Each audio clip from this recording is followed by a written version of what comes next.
दोस्तों, BJMH education centre YouTube channel में आपका स्वागत है। आज हम हिंदी व्याकरण 9th, 10th, 11th और 12th प्रश्न उत्तर देखेंगे वस्तुनिष्ठ। तो पहला प्रश्न है अपना, काव्य के कितने भेद होते हैं? तो काव्य के दो भेद होते हैं, श्रव्य काव्य, दृश्य काव्य। दूसरा प्रश्न है, रसात्मकम वाक्यम काव्यम, काव्य की परिभाषा किस आचार्य की है? तो यह आचार्य विश्वनाथ की है, अर्थात रसयुक्त वाक्य ही काव्य है। तीसरा प्रश्न है अपना, रामचरितमानस महाकाव्य के रचनाकार हैं? तो गोस्वामी तुलसीदास, जिन्होंने रामचरितमानस महाकाव्य लिखा है। अगला प्रश्न है, साकेत महाकाव्य के रचनाकार हैं? मैथिली शरण गुप्त। पंचवटी खंड काव्य के रचनाकार हैं? मैथिली शरण गुप्त। इन्होंने महाकाव्य लिखा है साकेत और खंड काव्य लिखा है पंचवटी, मैथिली शरण गुप्त ने। अगला प्रश्न है, हल्दी घाटी का युद्ध खंड काव्य के रचनाकार है? तो श्याम नारायण पांडे। हल्दी घाटी का युद्ध महाराणा प्रताप और अकबर के बीच हुआ था। यह एक खंड काव्य है, हल्दी घाटी का युद्ध, जो श्याम नारायण पांडे ने लिखा है। खंड काव्य में कितने सर्ग होते हैं? तो खंड काव्य में एक सर्ग होता है। महाकाव्य में कितने सर्ग होते हैं? तो महाकाव्य में 8 या इससे अधिक सर्ग होते हैं। रामचरितमानस महाकाव्य गोस्वामी तुलसीदास ने कौन सी भाषा में लिखा है? तो यह अवधी भाषा में लिखा है रामचरितमानस महाकाव्य तुलसीदास जी ने। मुक्तक काव्य के कितने भेद होते हैं? तो मुक्तक काव्य के 2 भेद होते हैं, पाठ्य मुक्तक और गेय मुक्तक। 11वां प्रश्न है अपना, प्रबंध काव्य के कितने उपभेद होते हैं? तो प्रबंध काव्य के 2 उपभेद होते हैं, महाकाव्य और खंड काव्य। अगला प्रश्न है 12वां, पृथ्वीराज रासो महाकाव्य के रचिता हैं? तो चंद बरदाई। विनय पत्रिका कवितावली रचनाओं के रचिता हैं? तुलसीदास। रामचरितमानस, दोहावली, गीतावली रचनाएं भी तुलसीदास जी ने लिखी हैं। कामायनी महाकाव्य के रचनाकार हैं? जयशंकर प्रसाद। शैली की दृष्टि से काव्य के कितने भेद होते हैं? तो शैली की दृष्टि से काव्य के 2 भेद होते हैं। अगला प्रश्न है, रमणीयार्थ प्रतिपादका शब्दा काव्यम, काव्य की परिभाषा किसकी है? तो पंडित राज जगन्नाथ की। काव्य की आत्मा किसे कहा जाता है? तो रस को काव्य की आत्मा कहा जाता है। रस के अंग या अवयव होते हैं 4। रस के अंग या अवयव 4 होते हैं, स्थायी भाव, विभाव, अनुभाव और संचारी भाव। संचारी भावों की संख्या कितनी होती है? तो 33। स्थायी भावों की संख्या कितनी होती है? स्थायी भावों की संख्या कितनी होती है? 10। रस के भेद या प्रकार होते हैं 10। जितने रस के भेद होते हैं उतने स्थायी भाव होते हैं। रस का सामान्य अर्थ होता है आनंद। रसराज या रसों का राजा कहा जाता है श्रृंगार रस। श्रृंगार रस को रसराज या रसों का राजा कहा जाता है। श्रृंगार रस के भेद होते हैं 2, संयोग और वियोग श्रृंगार रस। श्रृंगार रस का स्थायी भाव है रति। वीर रस का स्थायी भाव उत्साह। करुण रस का स्थायी भाव शोक। अद्भुत रस का स्थायी भाव विस्मय। शांत रस का स्थायी भाव निर्वेद।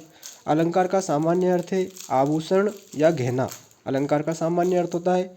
अलंकार के कितने भेद होते हैं? तो अलंकार के 3 भेद होते हैं, शब्दालंकार, अर्थालंकार और उभिया अलंकार। प्रमुख रूप से 2 भेद होते हैं, शब्दालंकार और अर्थालंकार। काव्य में जहाँ उपमेय को उपमान का रूप दे दिया जाता है वहाँ पर अलंकार होता है रूपक अलंकार। काव्य में एक ही वर्ण की बार आवृत्ति होने पर काव्य की शोभा बढ़ती है, वहाँ पर कौन सा अलंकार होता है? अनुप्रास अलंकार। मनु, मानव, मानव, जनु, जानव, जानहु वाचक शब्दों का प्रयोग कौन से अलंकार में होता है? तो उत्प्रेक्षा अलंकार में। काव्य में लोक की मर्यादा को पार करके किसी व्यक्ति या वस्तु का अधिक बढ़ा चढ़ाकर वर्णन कौन से अलंकार में होता है? अतिशयोक्ति अलंकार में। काव्य में अप्रस्तुत कथन के द्वारा प्रस्तुत का बोध होता है, वहाँ पर कौन सा अलंकार होता है? अनियोक्ति अलंकार। चौपाई छंद के प्रत्येक चरण में मात्राएं होती हैं 16-16। चौपाई एक सममात्रिक छंद होता है और इसके प्रत्येक चरण में 16-16 मात्राएं होती हैं। छंद के भेद होते हैं, तो छंद के भेद या प्रकार दो होते हैं, मात्रिक छंद, वर्णिक छंद। चौपाई कैसा छंद है? सममात्रिक छंद है। दोहा छंद के पहले और तीसरे चरण में मात्राएं होती हैं, तो 13-13 मात्राएं होती हैं पहले और तीसरे चरण में। दूसरे और चौथे चरण में 11-11 मात्राएं होती हैं दोहा छंद में। अर्थ के आधार पर वाक्य के कितने भेद होते हैं? तो अर्थ के आधार पर वाक्य के 8 भेद होते हैं। विधानवाचक वाक्य, प्रश्नवाचक वाक्य, निषेधवाचक वाक्य, आज्ञावाचक वाक्य, इच्छावाचक वाक्य, विस्मयवाचक वाक्य, संकेतवाचक वाक्य, संदेहवाचक वाक्य। रचना के आधार पर वाक्य के कितने भेद होते हैं? तो रचना के आधार पर वाक्य के 3 भेद होते हैं, साधारण या सरल वाक्य, मिश्र या मिश्रित वाक्य, और तीसरा संयुक्त वाक्य। वाक्य के कितने अंग होते हैं? तो वाक्य के 2 अंग होते हैं, उद्देश्य, विधेय। संधि के कितने भेद या प्रकार होते हैं? तो संधि के 3 भेद या प्रकार होते हैं, स्वर संधि, व्यंजन संधि, विसर्ग संधि। स्वर संधि के कितने भेद होते हैं? तो स्वर संधि के 5 भेद होते हैं, दीर्घ स्वर संधि, गुण स्वर संधि, वृद्धि स्वर संधि, आयादी स्वर संधि, यण स्वर संधि। नीरस का संधि विच्छेद होगा निह धन रस। पुनर्जन्म में संधि है, तो पुनर्जन्म में विसर्ग संधि है। इसका अगर हम संधि विच्छेद करेंगे तो पुनः धन जन्म बन जाएगा। जगदीश में संधि है, तो जगदीश में व्यंजन संधि है। इसकी अगर संधि विच्छेद करेंगे तो जगत धन ईश। विद्यालय, हिमालय, पुस्तकालय, ग्रंथालय शब्दों में कौन सी संधि है? तो दीर्घ स्वर संधि। इनकी अगर हम संधि विच्छेद करेंगे तो विद्याधनालय, हिमधनालय, पुस्तक धनालय, ग्रंथ धन आलय। दो निकटतम वर्णों के मेल से जो परिवर्तन होता है उसे कहते हैं, तो उसे संधि कहते हैं। तो प्रश्न क्रमांक 51 है, समास के प्रकार होते हैं। तो समास के 6 प्रकार होते हैं, अव्ययी भाव समास, द्वंद्व समास, द्विगु समास, कर्मधारय समास, तत्पुरुष समास, बहुव्रीहि समास।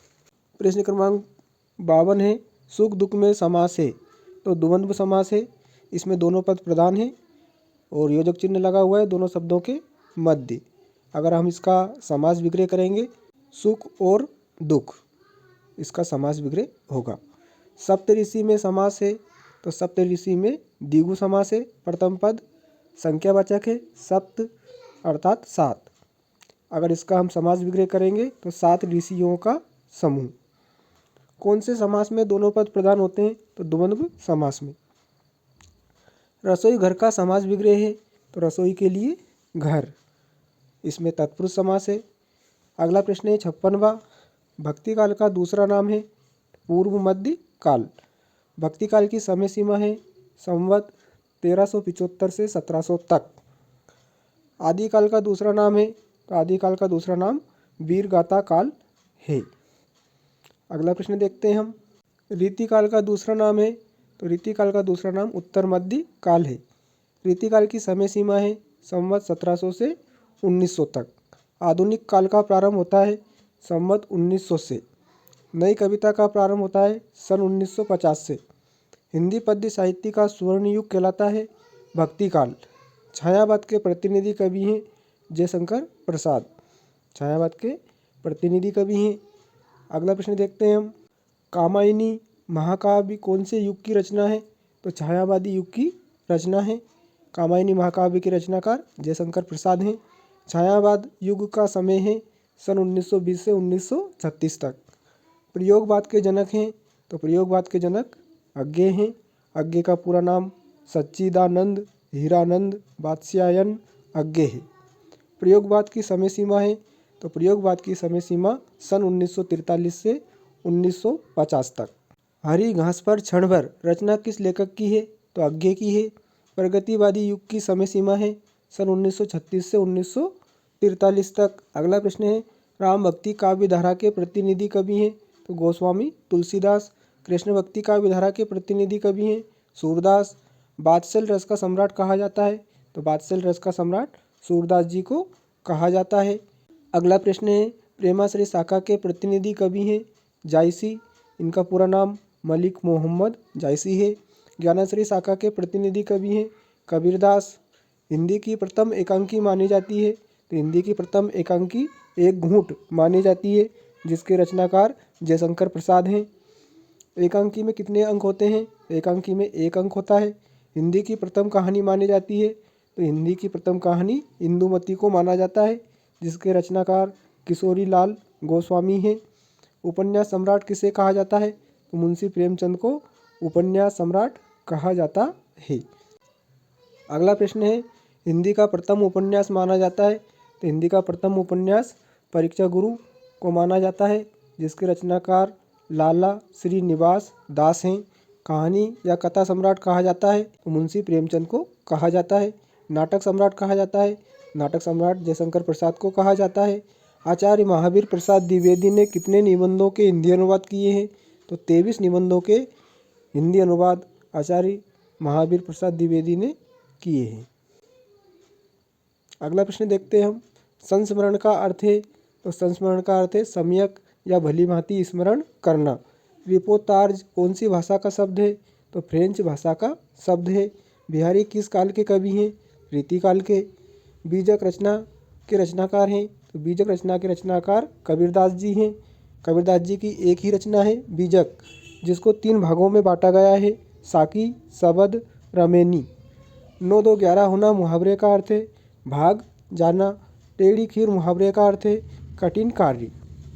अंधे की लाठी मुहावरे का अर्थ है एकमात्र सहारा होना। अगला प्रश्न है, शब्द शक्ति के प्रकार होते हैं? तो शब्द शक्ति के 3 प्रकार होते हैं, अभिधा शब्द शक्ति, लक्षणा शब्द शक्ति, व्यंजना शब्द शक्ति। शब्द गुण के प्रकार होते हैं? तो शब्द गुण के 3 प्रकार होते हैं, ओज गुण, प्रसाद गुण, माधुरी गुण। कर्म जाति रचना के आधार पर क्रिया के भेद होते हैं? तो 2 होते हैं, सकर्मक क्रिया, अकर्मक क्रिया। पत्र के प्रकार होते हैं? तो पत्र के 2 प्रकार होते हैं, औपचारिक पत्र, अनौपचारिक पत्र। वाच्य के भेद होते हैं? तो वाच्य के 3 भेद होते हैं, कृतवाच्य, कर्मवाच्य, भाववाच्य। अगला प्रश्न है, ईश्वर पर विश्वास करने वाले के लिए एक शब्द है? तो ईश्वर पर विश्वास करने के लिए एक शब्द है आस्तिक, और ईश्वर पर विश्वास न करने वाले के लिए नास्तिक। अगला प्रश्न है, एक ही शब्द के अनेक अर्थ देने वाले शब्दों को कहते हैं? तो अनेकार्थी शब्द कहते हैं। निपात शब्द के भेद होते हैं? निपात शब्द के 9 भेद होते हैं। वाक्य में अतिरिक्त जोड़ देने के लिए जिन शब्दों का प्रयोग किया जाता है उन्हें निपात शब्द कहते हैं। पद्य साहित्य के इतिहास को कितने भागों में बांटा गया है? तो पद्य साहित्य के इतिहास को 4 भागों में बांटा गया है, आदिकाल, भक्तिकाल, रीतिकाल, आधुनिक काल। उपमा अलंकार के अंग होते हैं? तो उपमा अलंकार के 4 अंग होते हैं, उपमेय, उपमान, साधारण धर्म, वाचक शब्द।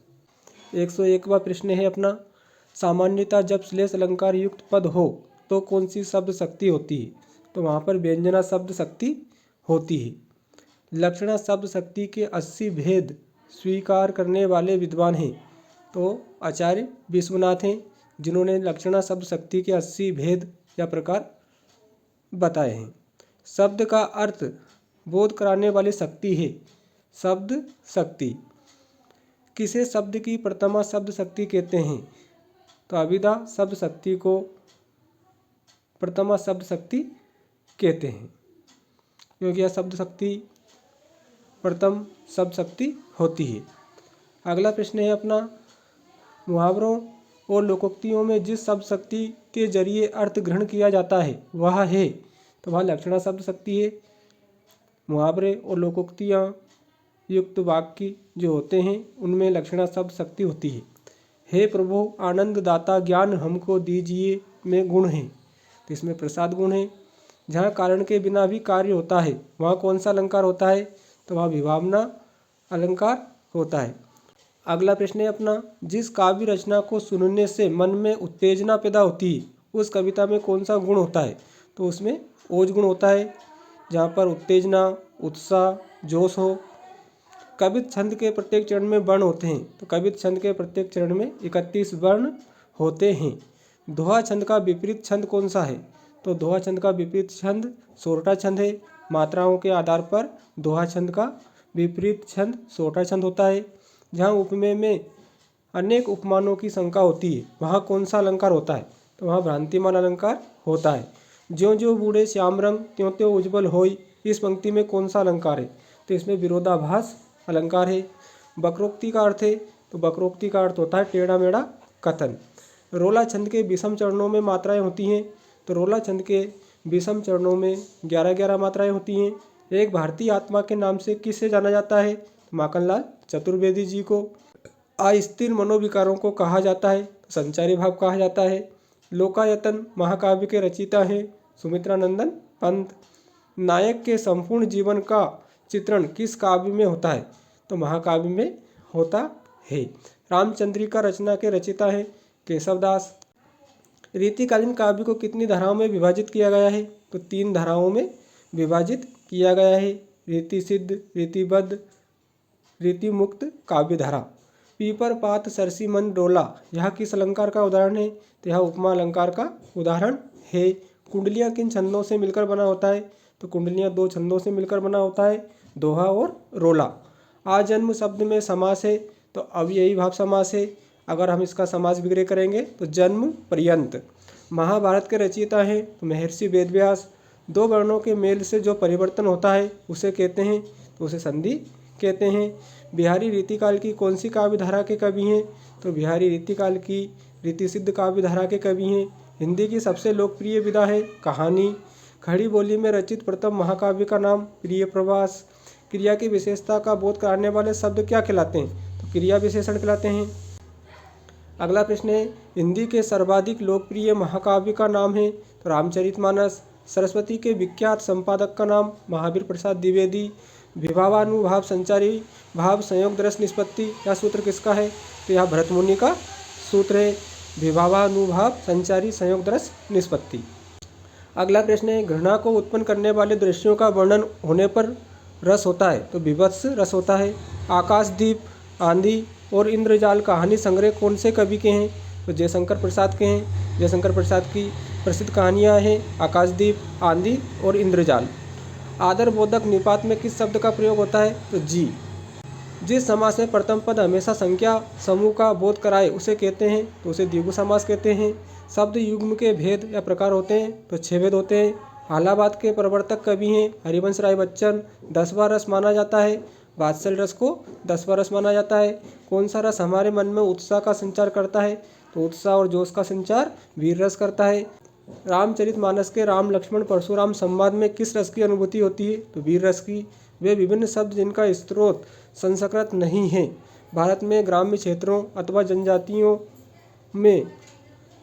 जनजातियों में बोली जाने वाली विभिन्न भाषा परिवारों के कहलाते हैं, क्षेत्रीय शब्द कहलाते हैं।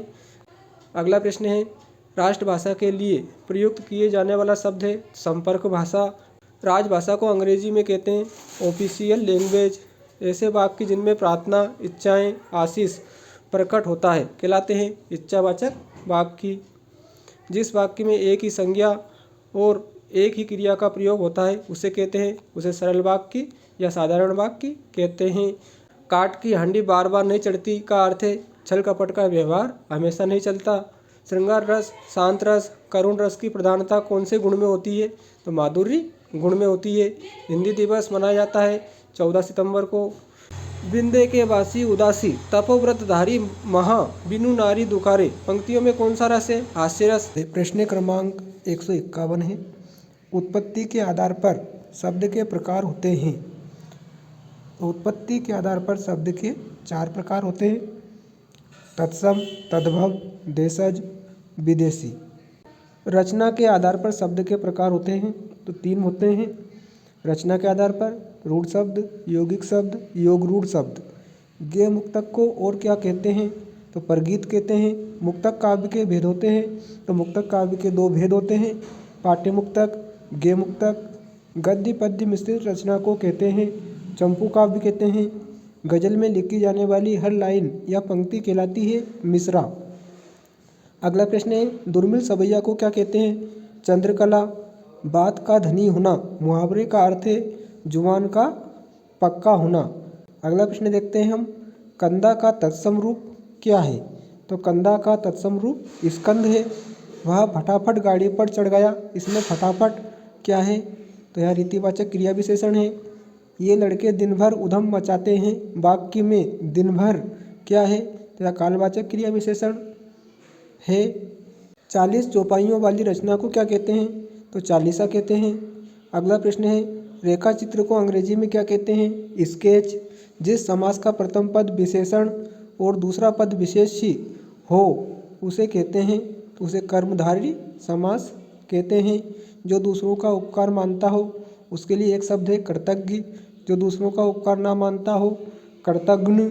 किस पत्रिका के साथ हिंदी कहानी का जन्म माना जाता है? तो सरस्वती। पत्र कितने प्रकार के होते हैं? तो पत्र 2 प्रकार के होते हैं, औपचारिक पत्र, अनौपचारिक पत्र। औपचारिक पत्रों को शासकीय या कार्यालयीन पत्र कहते हैं और अनौपचारिक पत्रों को व्यवहारिक पत्र भी कहते हैं। तारसप्तक का प्रकाशन किसने किया? तो तारसप्तक का प्रकाशन अज्ञे ने किया, जिनका पूरा नाम सच्चिदानंद हीरानंद वात्स्यायन अज्ञे था। अगला प्रश्न है, रीति को काव्य की आत्मा किसने माना है? तो आचार्य वामन ने रीति को काव्य की आत्मा माना है। अगला प्रश्न है, रस को काव्य की आत्मा कहा है? तो केशवदास ने रस को काव्य की आत्मा कहा है। रामचंद्रिका रचना के रचनाकार हैं? तो रामचंद्रिका रचना के रचनाकार केशवदास हैं। रामचंद्रिका महाकाव्य है जिसमें 39 सर्ग 1717 छंद हैं। अगला प्रश्न है, विश्वनाथ मिश्र ने रीतिकाल को क्या नाम दिया? तो श्रृंगार काल। रीतिकाल को अलंकृत काल किसने कहा? तो मिश्र बंधुओं ने रीतिकाल को अलंकृत काल कहा है। संस्कृत साहित्य में रीति का क्या अर्थ है? विशिष्ट पद रचना। आचार्य रामचंद्र शुक्ल ने हिंदी साहित्य का इतिहास कितने वर्षों का लिखा है?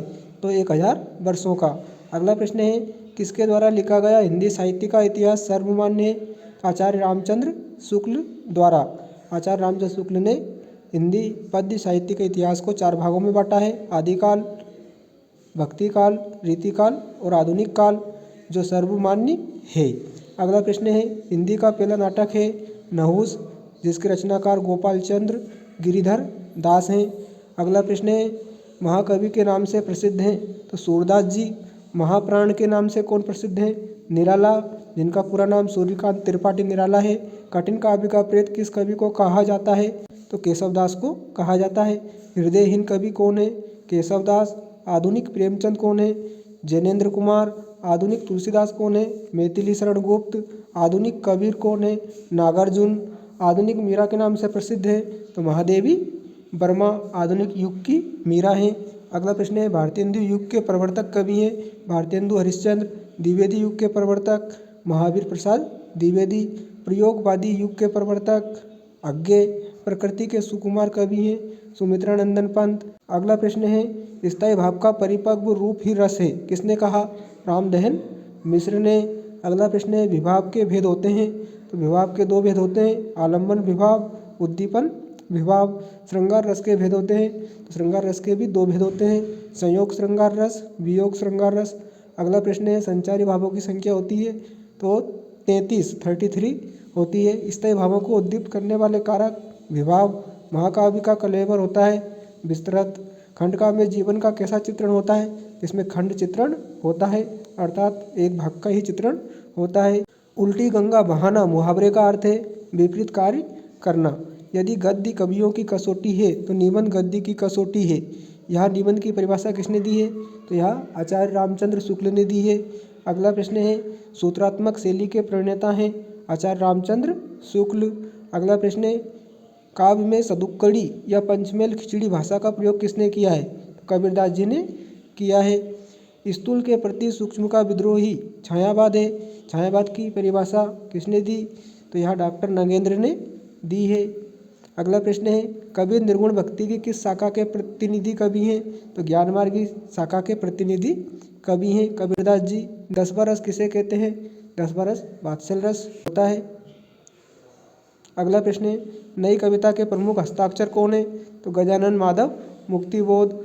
अगला प्रश्न है, रमणीयार्थ प्रतिपादका शब्दा काव्यम किसने कहा? या पंडित जगन्नाथ ने कहा है। काव्य की परिभाषा दी है पंडित जगन्नाथ ने। आंचलिक उपन्यासकार के रूप में कौन प्रसिद्ध हैं? तो फणीश्वरनाथ रेणु आंचलिक उपन्यासकार के रूप में प्रसिद्ध हैं। अगला प्रश्न है, वात्सल रस के सम्राट कवि हैं? सूरदास। रंगमंच पर प्रदर्शित काव्य कहलाता है दृश्य काव्य। ब्रज और अवधि क्या है? विभाषा। गद्य की प्रमुख विधाएं कितनी होती हैं? तो गद्य की प्रमुख विधाएं 6 होती हैं। आलोचना, नाटक, एकांकी, कहानी, उपन्यास, निबंध, ये गद्य की 6 प्रमुख विधाएं होती हैं। अगला प्रश्न है, जिन छंदों में वर्णों की गणना की जाती है वे कहलाते हैं वर्णिक छंद। जिन छंदों में मात्राओं के आधार पर गणना की जाती है वे मात्रिक छंद कहलाते हैं।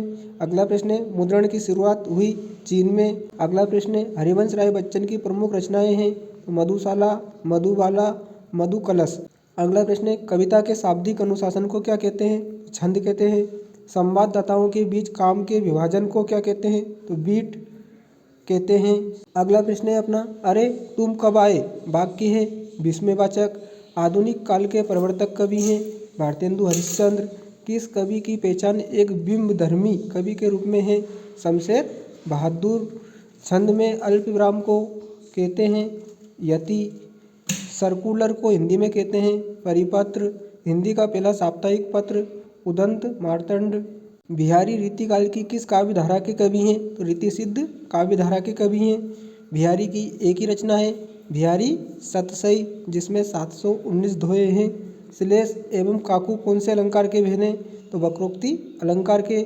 आपका बंटी और महाभोज उपन्यास हैं मन्नू भंडारी के। अगला प्रश्न है, नमक का दरोगा कहानी के रचनाकार हैं मुंशी प्रेमचंद। 2 या 2 से अधिक व्यक्तियों के बीच होने वाला संभाषण कहलाता है संवाद। क्रिया विशेषण में विशेषता बताई जाती है क्रिया की। अगला प्रश्न है, जहाँ एक शब्द का समान अर्थ में एक से अधिक बार क्रमशः प्रयोग होता है वहाँ अलंकार होता है, तो वहाँ पर पुनरुक्ति प्रकाश अलंकार होता है। अगला प्रश्न है, आम के आम गुठलियों के दाम लोकोक्ति का अर्थ है, तो दोहरा लाभ या दुगना लाभ होना। वे शब्दांश जो शब्द बनाते समय अंत में लगते हैं प्रत्ययी कहलाते हैं। वे शब्दांश जो शब्द के पहले लगकर अर्थ परिवर्तन कर देते हैं वे उपसर्ग कहलाते हैं। एकांकी में कितने अंक होते हैं? तो एकांकी में 1 अंक होता है। नाटक में अनेक अंक होते हैं। काव्य में बिंब को माना जाता है शब्द चित्र। वह धीरे धीरे रोने लगा वाक्य में क्रिया विशेषण का भेद है रीतिवाचक क्रिया विशेषण। अगला है, जो कम बोलता है उसके लिए एक शब्द है तो उसको मितभाषी कहते हैं। जो अधिक बोलता है उसे वाचाल कहते हैं। अगला प्रश्न है, किस समास में प्रथम पद अव्ययी एवं प्रधान होता है? अव्ययी भाव समास में। अगला प्रश्न है, अपना हाथ जगन्नाथ लोकोक्ति का अर्थ है अपना कार्य अपने हाथ से करना। जो मीठी वाणी बोलता हो उसके लिए एक शब्द है मृदुभाषी। अगला, जिन वाक्यों से किसी कार्य के न होने का बोध होता हो उन्हें निषेधवाचक वाक्य कहते हैं। अगला प्रश्न देखते हैं, किस रस को रसराज या रसों का सम्राट कहते हैं? तो रस श्रृंगार रस को। अंगार उगलना मुहावरे का अर्थ है कठोर वचन कहना। लोग बलवान भी होते हैं वाक्य में निपात है तो भी। वाक्य में अतिरिक्त जोर देने के लिए जिन शब्दों का प्रयोग होता है वे निपात शब्द कहलाते हैं। अगला प्रश्न देखते हैं हम, गागर में सागर भरना मुहावरे का अर्थ है कम शब्दों में अपनी बात कहना। रीढ़ की हड्डी एकांकी के रचनाकार हैं जगदीश चंद्र माथुर। ईद का चांद होना मुहावरे का अर्थ है बहुत दिनों बाद दिखाई देना। अगला प्रश्न है, चारू चंद्र की चंचल किरणें खेल रही थी जलथल में। पंक्तियों में अलंकार है तो अनुप्रास अलंकार है। चावर्ण की आवृत्ति बार बार हुई है। लोटा कैसा शब्द है? देशज शब्द। अगला प्रश्न है, कवियत्री का शुद्ध रूप है तो कवित्री। 3 बेर खाती थी वे 3 बेर खाती है में कौन सा अलंकार है? तो यमक अलंकार है। जहाँ एक ही शब्द काव्य में एक से अधिक बार आए और प्रत्येक बार उसका अर्थ अलग अलग निकले वहाँ पर यमक अलंकार होता है।